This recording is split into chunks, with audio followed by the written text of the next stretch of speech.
À Madagascar, l'heure est à la relance du secteur touristique.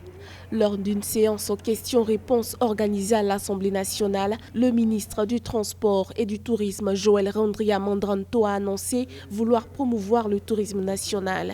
Une mesure destinée à soutenir les acteurs de ce secteur sévèrement impactés par la crise sanitaire. Car actuellement, toutes les offres sont adaptées au marché international. Si nous arrivons à créer des offres adaptées au pouvoir d'achat des Malgaches, le tourisme national pourrait faire bouger les opérateurs touristiques. On pourrait par exemple développer l'hébergement chez l'habitant, les campings, des villages de vacances à moindre prix. Cela pourrait attirer plus de nationaux pour visiter un site touristique. Seulement, jusque-là, nous n'avons pas encore analysé les stratégies. C'est l'État qui est en charge d'adopter ces stratégies et le protocole sanitaire sur ce tourisme national. Depuis le début de la pandémie de coronavirus, la Confédération du tourisme de Madagascar avait sollicité à plusieurs reprises le gouvernement pour un plan d'aide. Un plan devenu urgent pour un secteur qui comprend 44 000 emplois directs et 300 000 emplois indirects.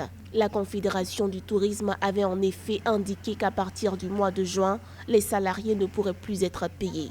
Et pour cause, beaucoup d'entreprises ne parviennent plus à couvrir leurs charges. Madagascar doit aussi essayer de se décentrer aujourd'hui de son tourisme, on va dire, traditionnel, historique, parce que la plus grande niche aujourd'hui au niveau des touristes, elle se situe principalement en France. Incontestablement, Madagascar doit tirer profit de sa position géostratégique, se tourner notamment sur les pays de l'Afrique de l'Est, où on sait qu'au niveau de la Corne de l'Afrique, il y a des économies dynamiques, où Madagascar peut capter des revenus importants, de revenus intéressants de classe émergente. Je pense notamment à des pays comme l'Éthiopie, également comme le Kenya. Et bien évidemment, il y a aussi le géant au niveau de l'Afrique australe, qui est l'Afrique du Sud. À l'initiative du chef de l'État Andry Rajoelina, un dialogue sera organisé la semaine prochaine avec les opérateurs du secteur privé.